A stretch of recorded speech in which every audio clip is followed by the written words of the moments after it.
Una nueva edición de Poder Ciudadano. Esta semana tenemos algunos comentarios que hacer antes de nuestra entrevista central, que es sobre el tema de corrupción, y ya lo verán. Pero primero queríamos comentar algunas cosas de coyuntura que suenan interesantes. Empezando por el caso de Aurelio Pastor, el exministro aprista, que es investigado por supuesto tráfico de influencias, cuando aparece un audio donde le está pidiendo a la alcaldesa de Tocache, Corina de la Cruz, 50.000 soles a cambio de sus varas para hacer unos asuntos. Esto es interesante porque cuando se inicia la investigación penal, que la promueve la Procuraduría Anticorrupción, el exministro traslada todos sus bienes a la esposa. Como dice Julio Arbizu, el procurador anticorrupción, es evidente que el señor no quiere que le embarguen sus bienes. Se ha pedido, la Procuraduría está pidiendo la detención de Pastor porque está todo indicado que el señor ha cometido estos delitos y, sin embargo, todavía no hay una orden de detención efectiva, pero esperemos que esto siga así. Es bueno saludar y decir que el trabajo de Arbizu y el trabajo de la Procuraduría está siendo muy importante en este momento para agarrar a los peces gordos de la corrupción. Y esperemos que el Ejecutivo lo siga respaldando, como ha sido hasta el momento, para que estos casos no pasen por la coladera. Eso es muy importante y por eso queremos desde acá, desde Poder Ciudadano, saludar el trabajo de Arbizu, que es realmente muy importante para el tema de la corrupción. Acabamos de ver la noticia de que el Congreso ha decidido no investigar las compras de las casas y oficinas de la suegra de Toledo, en una alianza media rara entre Perú Posible y el Partido Nacionalista. Se ha decidido finalmente, se ha votado en mayoría que no se va a investigar. Preocupa este asunto porque creemos desde acá, desde este programa, que es importante que esto se esclarezca, ¿no? Y que se sepa efectivamente de dónde salieron esos dineros, para qué se han comprado. Esto es algo que el señor Toledo lo debería saber y los demás funcionarios, es que cuando una persona entra a la escena política tiene que estar pues bajo el escrutinio de la prensa y de la ciudadanía, y eso en este caso se ha frustrado y eso suena preocupante, sobre todo con estas alianzas que hay en el Congreso que parecen de los más extrañas. Algo importante que comentar también es el informe que ha emitido hoy la Defensoría del Pueblo sobre el tema de conflictividad social. Es muy interesante y muy grave también lo que dice la Defensoría. Son 229 conflictos en este momento, en el mes de abril, que se han presentado, de los cuales 154 tienen que ver con asuntos de conflictos socioambientales. Esto es realmente alucinante, ¿no? Que haya tanta conflictividad. Y el informe de la Defensoría es muy bueno porque es totalmente detallado. Pasa en tal zona, los protagonistas son fulano, mengano, sultano, acá hay una cuestión política, esto no es político sino social, en fin. El detalle es excelente como para alertar a las autoridades que tienen que mejorar esos asuntos o dialogar con la población para que esto no estalle, para no tener otro baguazo, otro espinar o lo que sea. Esperemos que tomen en cuenta el informe. Y lo interesante también es que el 71 de los 229 conflictos sociales tiene que ver con descontento hacia sus autoridades regionales o locales. Esto es interesante, suena interesante porque probablemente sea un descontento por corrupción y por ineficiencia. Es decir, la gente está descontenta de que sus autoridades hayan prometido hacer obras públicas o temas de saneamiento, en fin, cualquiera de las cosas que tiene que hacer la autoridad y no está cumpliendo. Eso es también un conflicto latente, una bomba que puede reventar y que esperemos se tomen las precauciones necesarias para que esto no reviente. Lean el informe de la Defensoría, está colgado en la web y suena muy interesante. Se los digo, lean los ciudadanos en general, pero sobre todo las autoridades que tienen que ver sobre estos asuntos. Esto es muy interesante. Y finalmente, antes de irnos a la pausa y a la entrevista central, queríamos comentar la presentación de un libro que es sumamente interesante. Es La historia de la corrupción en el Perú, de Alfonso Quirós. Es un libro póstumo de este historiador que ha trabajado años en el IEP, y el IEP ha editado el libro. Es muy interesante porque es la historia de la corrupción desde la etapa colonial hasta el Fujimorato. Entonces es una especie de compendio histórico que se hace la gran pregunta de por qué el Perú no se desarrolló. Y entonces la respuesta que da Quirós es terrible, porque es por asuntos de corrupción. Es decir, tenemos una herencia enraizada en los peruanos de buscar la corrupción, de cometer delitos de corrupción como una herencia histórica, ¿no? Es terrible, realmente el libro vale la pena leerlo porque cuando uno conoce bien lo que nos ha pasado, ¿no? Lo que ha pasado durante todos estos años, es que uno puede reflexionar y mejorar, esperemos. Interesante también que la peor etapa de corrupción en este periodo que estudia Quirós es la época del fujimorismo. Eso es increíble, porque es relevante decir, claro, se terminó así, comenzó acá en la colonia y terminó así en este periodo tan nefasto que nos tocó vivir. Léanlo, se llama Historia de la Corrupción y es en el Perú y está, como les digo, editado por el Instituto de Estudios Peruanos. Y antes de irnos a la pausa, vamos a... no hay pausa, me dicen que no hay pausa, sino vamos a continuar con la entrevista. La semana pasada quisimos buscar a Susana Silva, que es la que preside la CAN, la Comisión Nacional Anticorrupción, y lamentablemente no pudo estar con nosotros el día miércoles pasado, pero ahora felizmente ha podido llegar al programa porque nos interesa mucho conversar con ella sobre el tema de estas 20 medidas anticorrupción que ha dictado el Poder Ejecutivo y que es una propuesta de la CAN para mejorar estos asuntos. Susana, muchas gracias por estar con nosotros y bienvenida al programa. Yo quería preguntarte, primero que nada, dentro de estas 20 medidas, que son realmente importantes y muy específicas, hay una que ha destacado más en la prensa y que suena interesante, que son este tema de los agentes encubiertos. Así como se trata el tema de lavado, narcotráfico, también se puede hacer este formato para detectar asuntos de corrupción. ¿Cómo es que se emprenden estas medidas? Cuéntanos un poco. Adriana, primero que nada, muy buenas tardes, gracias por invitarme al programa, encantada de estar aquí con tus seguidores, pero precisar primero que la Comisión de Alto Nivel Anticorrupción, yo no soy la presidenta, sino yo soy la coordinadora general, que viene a ser una secretaría técnica. La presidencia la tiene en este momento la presidencia del Consejo de Ministros, que está a cargo del doctor Juan Jiménez Mayor, como sabes. Sí, efectivamente, dentro del plan, el Poder Ejecutivo ha decidido tener o elaborar una estrategia muy puntual de cosas que puede hacer en un corto, mediano plazo. Nos hemos planteado un año, año y medio, para tener una respuesta muy clara y contundente sobre lo que se está haciendo en materia o lo que se puede hacer en materia de lucha contra la corrupción. Hay varias de estas actividades que ya están en marcha, algunas ya inclusive se habían hecho, porque esto se había aprobado hace un tiempo. Y efectivamente nosotros lo que estamos planteando es empezar a trabajar, más que como parte de la estrategia, es dentro del plan, empezar a trabajar lo que es la figura del agente encubierto. ¿De qué se trata eso? A ver, el agente encubierto, la figura del agente encubierto, es un mecanismo procesal que está establecido en nuestro Código Procesal Penal y que funciona básicamente para identificar mafias organizadas, organizaciones criminales, y que consiste en insertar o infiltrar a un policía, a un miembro de la policía en esta organización a efectos de determinar quiénes son las personas que están comprometidas en un ilícito. Pero el elemento central es organización, que sea en una organización. Esta fórmula, como te decía, está prevista en el Código Procesal Penal, sin embargo, no se ha utilizado nunca para los delitos de corrupción, a pesar de que está el delito de corrupción considerado como uno de los delitos de criminalidad organizada. Qué interesante. Entonces, sí se ha utilizado mucho para tráfico ilícito de drogas, para terrorismo, para contrabando, trata de personas. Sin embargo, para corrupción no. La pregunta que nosotros siempre nos habíamos hecho es ¿por qué? ¿Qué ha pasado? ¿Por qué nunca se utilizó algo tan potente y que ha permitido desbaratar organizaciones exactamente criminales?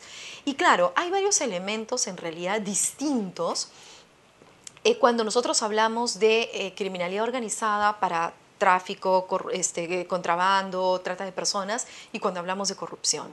Y es que cuando hablamos de corrupción no estamos hablando de normalmente de particulares, sino sobre todo de funcionarios o servidores públicos que están en una determinada organización.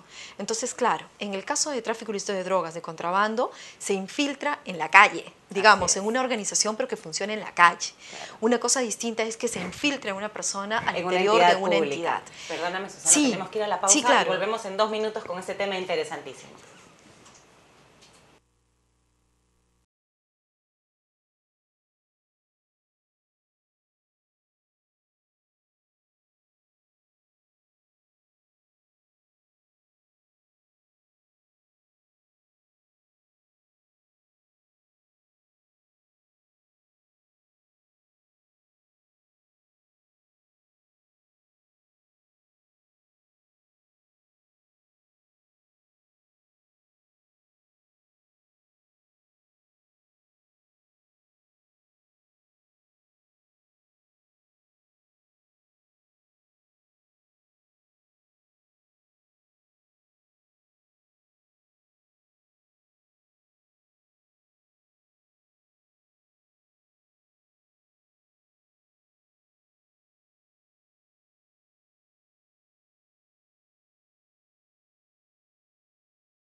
Ciudadano, amigos, estamos con Susana Silva de la CAN conversando de este tema interesantísimo que es cómo se van a infiltrar agentes al crimen a los crímenes organizados que se está cometiendo en temas de corrupción. Susana, quería preguntarte, esto cuando uno se infiltra, por ejemplo, en los cárteles del narcotráfico, el agente encubierto pues está, como decías tú, en la calle, acá en una entidad pública, ¿cómo es que va a funcionar? ¿Tiene que haber una denuncia previa? A ver, nosotros estamos conversando ya en este momento, desde hace un tiempo en realidad, con el Ministerio Público y con la Policía Nacional del Perú, porque tenemos que trabajarlo efectivamente con inteligencia, con sistema de inteligencia, pero principalmente con esas dos entidades.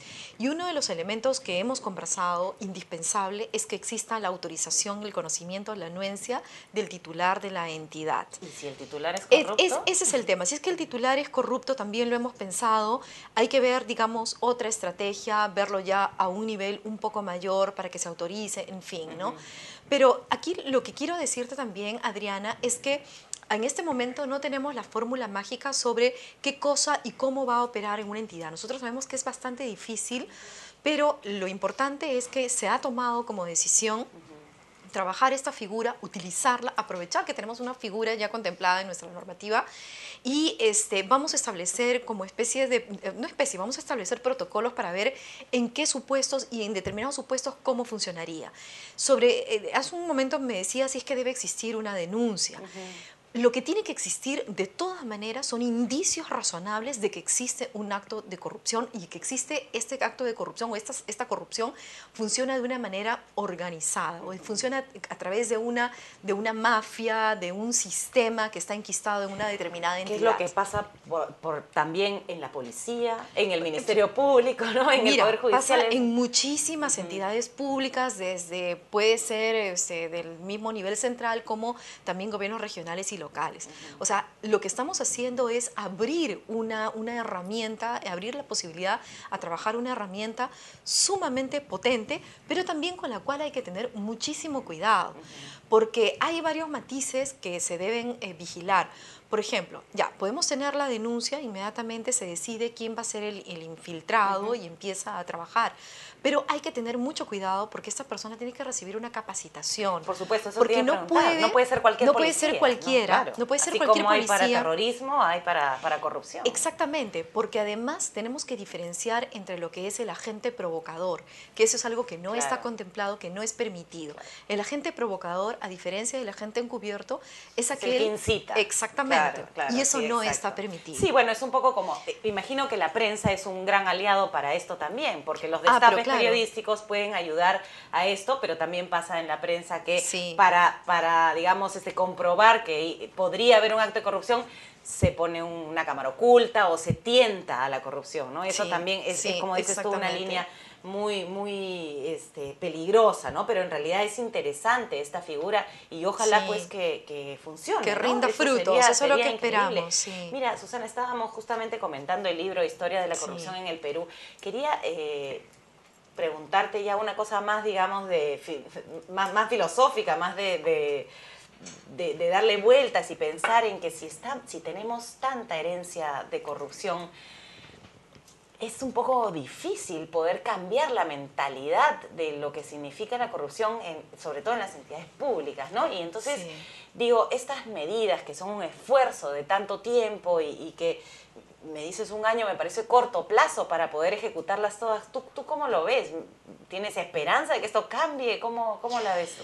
Mira, Adriana, esa pregunta me la he hecho muchas veces y me la han hecho muchas veces en el sentido de que efectivamente las cosas, hay una sensación de frustración de la ciudadanía, de que las cosas no van a cambiar, de que todo está tan podrido, pero nuevamente siempre respondo con lo mismo. Tenemos dos opciones, o decimos esto no lo vamos a cambiar y nos quedamos cruzados de brazo, o empezamos a trabajar. Y yo creo que hemos optado, yo personalmente, por lo segundo, y es importante a veces la confluencia de factores sumamente importantes. En este momento tenemos en nuestro país una oportunidad muy grande para hacer y marcar una diferencia.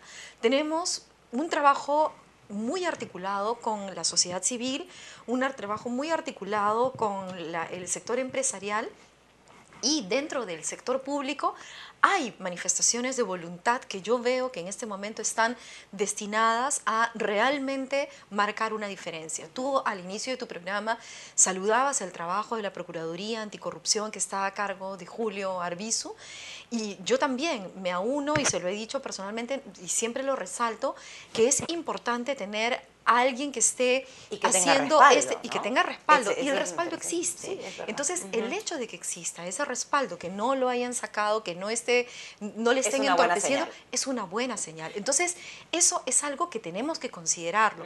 Tenemos una comisión anticorrupción ahora que, con todas sus limitaciones, porque no ejecuta, pero es un espacio en el cual se están planteando cosas novedosas, están moviéndose, y está el hecho mismo de que se estén planteando cosas, está generando a su vez que todas las entidades digan, pucha, me están mirando, ¿no? Tengo que hacer, yo también. Y todos están contribuyendo y trabajando y aportando. Entonces, ojalá eso. yo sí soy optimista en esto. Yo creo que podemos empezar a marcar una diferencia. Es difícil, pero necesitamos el concurso de todos y de la ciudadanía a través de las denuncias también, ¿no? Acá en Poder Ciudadano hemos sacado algunos reportajes sobre actos de corrupción de autoridades regionales, locales. Y algunos de estos casos tienen que ver con cómo se les saca la vuelta los alcaldes o los presidentes regionales a las licitaciones de menor cuantía. Y entonces cómo terminan beneficiando a empresas o personas del entorno de la autoridad que finalmente no concluyen las obras, y sobre todo pasa esto en temas tan importantes como por ejemplo el agua, el desagüe, sí. el saneamiento, la Servicios salud, básicos. los servicios básicos. Entonces, ¿hay alguna de estas medidas que pueda detectar estos asuntos Mira, para nosotros es clarísimo que uno de los puntos más vulnerables en toda la administración pública, y cuando hablamos de corrupción, es el tema de las contrataciones. Eso creo que lo sabemos, las estadísticas nos lo dicen, es el segundo, colusión es el segundo delito de mayor incidencia dentro de todos los delitos de corrupción. Entonces, hay ahí una alerta roja que nos está hace bastante tiempo diciéndonos, oigan, aquí hay que trabajar, ¿no? Entonces, sí, se ha planteado como parte de la estrategia, pero también en el plan, se han planteado algunas acciones muy puntuales. Una de ellas que el OCE va a trabajar es el acompañamiento técnico que va a realizar a los funcionarios y servidores que trabajan en las unidades de logísticas. Eso quiere decir entidades. que entonces están como vigilando el proceso, porque Sí, finalmente sí. ahorita lo que está pasando es que no se está vigilando el proceso y luego se hace la denuncia y luego, pero cuando ya la gente no tiene agua, cuando, ¿no? Es un poco... Es que hay varias cosas que se tienen que trabajar al mismo tiempo, ¿no? O sea, por un lado el acompañamiento, pero por otro lado reforzar todo el tiempo a la ciudadanía de que hay un Estado que los va a escuchar cuando el momento que presenten sus denuncias. O sea, tiene que ir de manera paralela. Entonces, el acompañamiento técnico funciona como un mecanismo preventivo, a efectos de fortalecer mejor las capacidades técnicas de los funcionarios, servidores que van a trabajar, pero al mismo tiempo decirles que al momento que lleguen unas denuncias se va a actuar también de una manera drástica también, Claro. ¿no? También hay un trabajo que van a hacer, además del acompañamiento técnico del OCE en determinados procesos significativos, emblemáticos, porque no pueden abarcar absolutamente todos. Otra cosa que va a hacer y que me parece súper interesante es reforzar todo el trabajo de certificación de las personas que trabajan en estas unidades operativas encargadas de las compras. Y esto es sumamente importante. Nosotros hemos tenido como país, me refiero, esta certificación, pero que se había hecho de una manera muy formal, cumpliendo formalidades, requisitos, pero de manera muy superficial. Claro. Ahora el OCE se ha planteado, y me parece muy bien que lo haga, se ha planteado un esquema de certificación muy riguroso en realidad. Entonces, claro, esto es un proceso, no es algo rápido, pero espero que podamos ver resultados en un tiempo, ¿no? Porque la incompetencia tiene que ver pues con pero la por corrupción, supuesto, ¿no es cierto? por supuesto. Entonces esas dos cosas se mezclan y si tú tal vez tienes autoridades que están mejor capacitadas, tal vez hay menos corrupción. Sí, de claro, repente, ¿no? definitivamente. Eso es muy interesante. Y había también un asunto que conversamos una vez y que tenía que ver con algo de protección hacia las personas que a veces trabajan dentro de las entidades públicas, que conocen algunas cosas sucias que están sucediendo y que temen denunciar por represalias. ¿Esto también está conformado entre las medidas? Eso es parte de nuestra preocupación, pero eso ya existe. Okay. Ya existe una ley, no recuerdo el número, pero que es una ley que establece protección al denunciante. Claro. Establece un sistema de denuncias a cargo de la Contraloría General de la República y medidas que acompañan, medidas de protección que acompañan a todo este proceso a efectos de garantizar justamente anonimato, reserva de la identidad de la persona, que no lo expulsen de la entidad. Y que no le hagan bullying, digamos. Que no le hagan bullying y que no lo voten de la entidad, ¿no? Entonces, sí hay cosas concretas que se está trabajando, pero eso lo trabaja la Contraloría porque eso, a nivel administrativo, es la encargada de recibir las denuncias en materia, conocer las denuncias en materia de anticorrupción. Sí es verdad que en materia penal, ahí el tema todavía está un poco tibio. Justamente hemos conversado, vamos a proponer vamos a presentar una propuesta normativa justamente para que se establezca la protección del denunciante, testigos, en fin, que existe, pero como te digo, está un poco tibia, pero a nivel penal, ¿no? Ok, está bien, Susana, se nos acabó el tiempo, lamentablemente, tanto por conversar. Sí. Esperemos que puedas tener un tiempo en las próximas semanas para seguir conversando sobre esto y los avances y resultados, porque como dices, se han planteado un tiempo más o menos corto. Sí, a mí me gustaría ya dentro de poco, muy probablemente la próxima semana, vamos a tener listo una campaña de denuncias. Para nosotros es importante que la ciudadanía conozca cuáles son los mecanismos de denuncias.